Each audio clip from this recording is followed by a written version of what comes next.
Sixers fans, wow.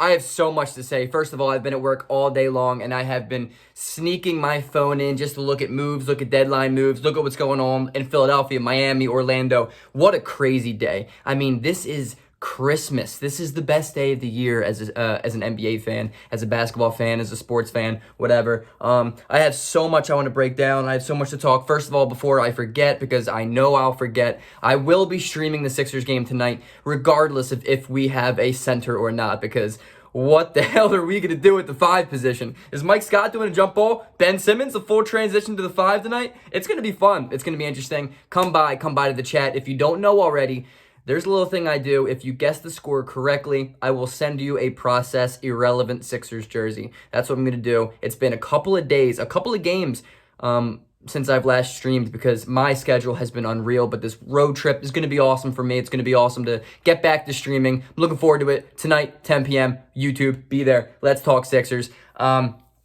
I would like to say subscribe to the channel, like the video, do all the kit and caboodle. I deserve it, bro. I put in a ton of work on this, and I'm an NBA fan. Let me get my vape. All right, we're back. Let's talk George Hill. Let's talk Kyle Lowry first. The Sixers end up not trading for Kyle Lowry, and in the grand scheme of things, I think this started yesterday morning. The more and more I read about what Lowry was going to have to receive in return in Toronto, it wasn't worth it. Toronto is asking for the farm and more, and that's too much. It's too much for a guy who's, 35 years old, and though I love the fit of Kyle Lowry in Philadelphia, I'm not trading Tyrese Maxey and Matisse Thybulle and 2 first-round picks. It's just not happening, and I'm not going to trade Shake Milton for anything in the world. The Lakers are like, hey, we'll give you LeBron, give us Shake Milton. I say, no, I don't want that. The George Hill move ends up being picture perfect for Philadelphia. Picture perfect. I've said this for 2.5 months now, almost every video. The Sixers need to go out and get George Hill. The Sixers need to go out and get George Hill. George Hill is the perfect fit. He's going to be a 39% three-point percent shooter this year, and with Ben Simmons giving him wide open looks, it's bound to climb. He's a great free throw shooter. He's a great playmaker, facilitator off the bench. He's been there, done that. He has playoff experience. He has finals experience. The guy, it brings everything. And at the end of the day, we traded Terrence Ferguson, Vincent Poirier, and a couple of second-round picks. I'm doing that every single time. Not only that, we get Iggy Brasdeikis from Michigan. Hated him in college. But here's my thing. As long as he's a better player than Furkan Korkmaz, and he takes Korkmaz's minutes, in which I think the Sixers are hoping that he can do, I am so here for it. I am so here for all Iggy Brasdeikis, because that just means less Furkan Korkmaz. And I'm one foreigner, one European guy for another. I'm into that. I'm so into that. I like Iggy's game. I think he's a better player than Korkmaz in numerous different categories. So I think I think that was a great trade. A+ for Philadelphia. Not only that, bro, but the contract of George Hill, right? Let's talk about it. He's getting $10 million this year, $10 million next year. But the thing is, say he just doesn't play well this year, and next year it's terrible. The buyout is he only has $1 million guaranteed next year. That's a $1 million guaranteed contract. We could cut him and basically see no penalty to our tax at all. I am so on board for everything George Hill. I think that was a fantastic Plan B move. And at the end of the day, I would have rather taken that than some ridiculous trade offer for Kyle Lowry.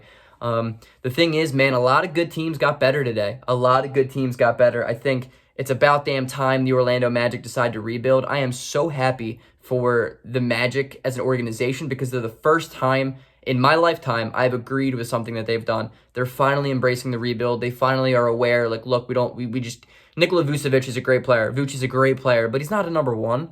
And trading him was a good move. Trading him to Chicago, such an interesting move. And look, you get young guys in return. You see if they can work out in better situations. I'm here for that. The Evan Fournier trade to Boston.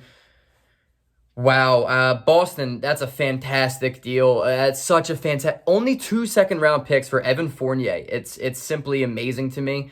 I wish Philadelphia could have done that because Evan Fournier is... Wow, I mean, Boston just filled a problem that they have so big. It's such a big problem that they filled with basically nothing. I mean, they basically just signed Evan Fournier for the rest of the year.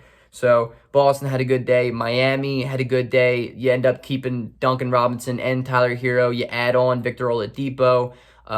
Miami's looking good. I think Denver had a pretty good game, a pretty good day. I mean, I am not a Gary Harris fan in the slightest. I don't think he's a good ball player. I think his offense is so brutally inconsistent. I don't think he's ever healthy. And I think as his role, he's not a good enough shooter, spot up shooter, to play alongside Jokic, and he's not a good fit in Denver. And I think Aaron Gordon fills a problem that Denver's had for numerous years, and it's been their big downfall is the lack of foreplay. Get it? Foreplay? Ha! Damn, I'm a poet and I didn't even know it. No, but like Paul Millsap is a good player, but he's not what he used to be, and it's just last year it hurt him. It hurt them a lot, and I think Aaron Gordon will seamlessly fit with the Denver Nuggets. I really do think Denver had a good day. What else do I have here? Maybe Terrence Ross gets bought out. And before I even talk about certain buyouts, I want to emphasize the fact that Philadelphia is most definitely not done when it comes to additions. They traded a couple of guys for George Hill. And like I said, man, you get rid of multiple spots to clear up roster spots because the whole point of this is, be aggressive on the buyout market. Be aggressive outside of the trade deadline, and it's very, very possible. I think LaMarcus Aldridge is going to go to Miami, and it just shows how much better Miami has been today. They've been a really, really good team on the trade deadline, future in the buyout market. But I think Philadelphia, it's interesting. You can look at maybe Terrence Ross gets bought out in Orlando, because like at this point they're full on embracing this rebuild, and I would think that they would buy out a guy who's making that type of money and who's just going to be demanding the ball and playing good basketball to the level that they need to play him. I mean, I think Terrence Ross is a very possible buyout option. I think if bought out, man, should Philadelphia go out and get him. Man, should Philadelphia go out and get Terrence Ross. I think that would be huge. I think that could cap off almost a perfect week if we could go out and get Terrence Ross. I think a big man, most likely, right? I mean, we have to go out and get a big man at this point. I mean, Dwight Howard is still our backup 5, but, with Embiid hurt, we're going to need another backup 5. And I think, a buyout market center, maybe. Otto Porter arguably could get bought out now. And I think Philadelphia would be stupid to not consider looking out and getting Otto Porter in the buyout market for the rest of the year as a one-year rental type of guy. I think Otto Porter and Terrence Ross are two perfect guys that Philadelphia could go out and get if they are indeed bought out. It's been a good day. It's been a really good day because my synopsis is Korkmaz hopefully will play less. We have a very, very reliable veteran backup point guard now for this year and next year. It fills a problem that we have had for years and years. It's going to make Shake Milton a better player. It's going to make Dwight Howard a better player, and it's going to make everyone around him, including Ben Simmons, a better basketball player. I'm glad the Sixers didn't trade Danny Green, though he frustrates me at times more often than not. He's a very important player to this team, so I'm very happy that Philadelphia held on to him. Thank God we didn't trade Seth Curry. Thank God we didn't go out and just move everything for Kyle Lowry because our depth is our problem. Daryl Morey very much recognized that. But at the same time, man, the continuity, of this team is so impressive. The team's 31-13. Don't go out and make some ridiculous splash if you don't need to. That being said, I think Utah had a good day. I think going out and getting Matt Thomas for a future second-round pick, that's a good move. A lot of good teams had very good days. It's interesting. Chicago's questionable to me. I think it's a cool fit between Levine and Vucevic, but, I mean, it's not taking you over the hump. And trading 2 future first-round picks, especially one this year that's a top 4 protected, I don't know. If I'm Chicago, I was probably going to go around the other way. I think Kobe White sucks. I'm not a huge fan of Wendell Carter, so, I mean, maybe it's good that they moved them, but but weird seeing a 10 seed be a buyer. It shows you the play-in tourney and the effects that it has on to modern-day basketball now, which is interesting. It really affected the deadline. You could see that. But congratulations to Orlando for finally just being aware of where their team is in the standings. Philadelphia did a great job. Boston did a great job. The Norman Powell deal was interesting to me. I mean, I mean, I wanted to make this a Sixers video, but now I'm just going to talk Norman Powell. I love Norman Powell.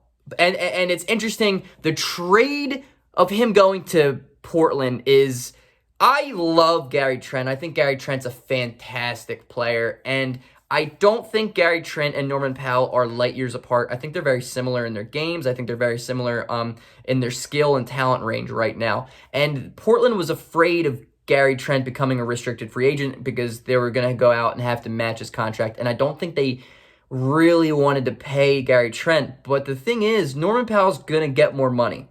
And Gary Trent hasn't been playing great as of late, but he's still a great player. He's still a really, really good player, and he's still going to be shooting the ball well. And Norman Powell's going to be getting more money. So to me, it's just confusing. It's a confusing thought process on behalf of Portland. Rodney Hood, he's a good shooter, but I think Toronto made the best of a bad situation there. But man, it's been really interesting. Today was crazy interesting at work, stuck at work, really, really busy, and I at every second tried to see what was going on. I found out a lot about a lot of deals over text messages, over Twitter, over DMs, but I appreciate everyone that reached out to me. This video is 11 and a half minutes long now. Damn, from a Sixers video to a deadline video. Peace out. Come over tonight. Not come over tonight. Hang out tonight. I don't know. 10 p.m. Sixers. Peace out.